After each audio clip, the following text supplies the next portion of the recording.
when the ground begins to tremble underfoot. Some choose to flee, and others choose to stand. Across the continent, native leaders chose to stand. They built alliances across language and culture. They mobilized old ties and new tactics. They forged resistance not simply from anger, but from a deeply held conviction. Their nations would not disappear without a fight.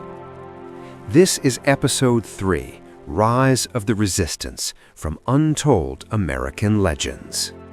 By the late 17th and early 18th centuries, a new kind of leadership emerged. Leaders forged by contact and conflict. They had seen what colonization could mean. They had survived epidemics, displacement, and betrayal, and they sought to create new strategies. Leaders like Metacom, King Philip, Tecumseh, Pontiac, and later figures such as Black Hawk and Osceola stand out. Each pursued alliances, diplomatic maneuvering, and, when necessary, armed resistance. Their strategies ranged from local guerrilla tactics to ambitious continental visions. They knew they were fighting both armies and ideas. The idea of private land, the idea of manifest destiny, the idea that one people could take and hold what another people had lived on for generations. Pontiac's Rebellion, 1763, followed the French and Indian War. Britain's victory reshuffled alliances, and native peoples found their previous French allies replaced by British settlers who were less patient and more aggressive.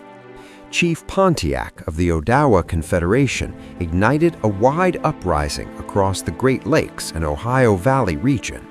His coalition attacked forts and settlements, surprising British commanders and demonstrating the power of coordinated native resistance. Though the rebellion did not ultimately roll back British control, it exposed the vulnerability of colonial forces and forced London to reconsider policies toward native nations, if only temporarily. Pontiac's rebellion showed something crucial. Native nations could coordinate large-scale actions across regions and still influence imperial policy. Few leaders embodied the idea of pan-Indigenous resistance as powerfully as Tecumseh. A leader of the Shawnee, Tecumseh traveled widely, rallying tribes from the Great Lakes down into the South. He envisioned a confederacy that could unite disparate peoples into a political force. Tecumseh's call for unity combined spiritual renewal, led by his brother Tenskwatawa, the prophet, with practical politics. He denounced land sales to Americans and urged tribes to hold land collectively. Tecumseh allied with the British during the War of 1812, seeing in their conflict a chance to check American expansion. But his death in 1813 at the Battle of the Thames fractured the dream of continent-wide unity. His legacy, however, remained powerful. The idea that Indigenous peoples could and should speak and act with a single voice. Native warfare adapted rapidly. Traditional tactics were combined with guerrilla strategies that capitalized on intimate knowledge of the terrain. Ambushes, hit-and-run attacks, and the use of terrain made many colonial armies uncomfortable. Even when facing superior numbers or technology, Indigenous forces could shape battlefields to great effect. This asymmetric warfare slowed, harried, and sometimes routed colonial expeditions. It forced settlers to rethink settlement patterns, fort construction, and logistics. In the Southeast, the Seminole used the swamp to fight removal. Hurricanes, malaria, and impenetrable wetlands made Florida hard for conventional armies.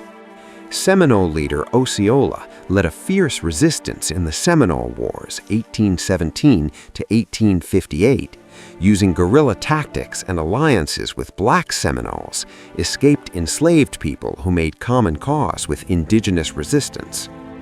The Seminole Wars were costly for U.S. forces.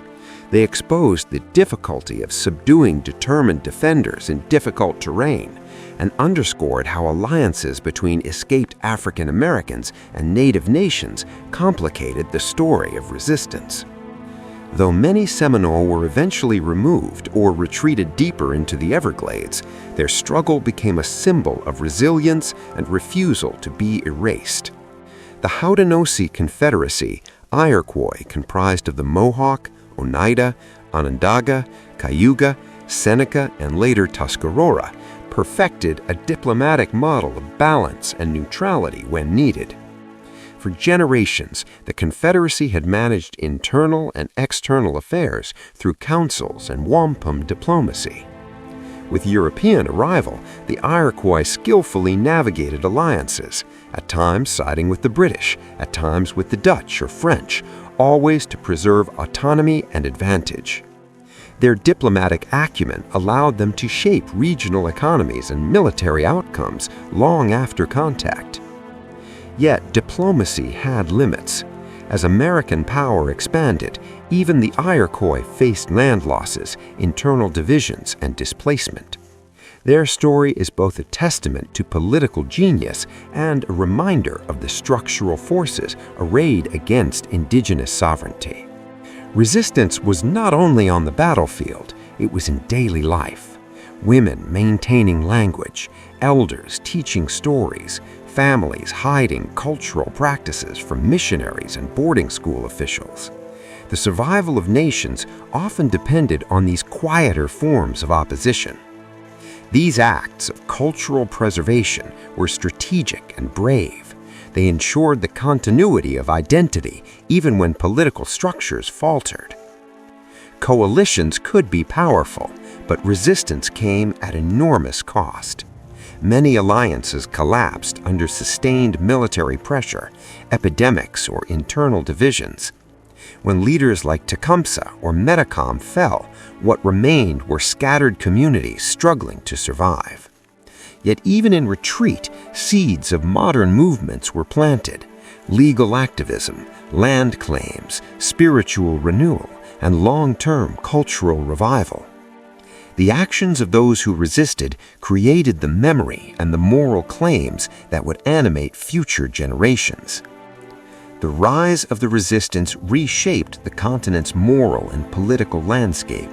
It revealed the depths of indigenous commitment to land, identity, and community. It also revealed the limits of force in erasing a people's voice. In Episode 4 of Untold American Legends, we will step into the era of treaties, written promises, and broken pacts that changed everything. We'll examine the treaties themselves, the politics behind them, and the human cost of diplomatic betrayal. If these stories matter to you, help us amplify them. Subscribe, like, and share these episodes so more people can learn the fuller truth of this continent's past.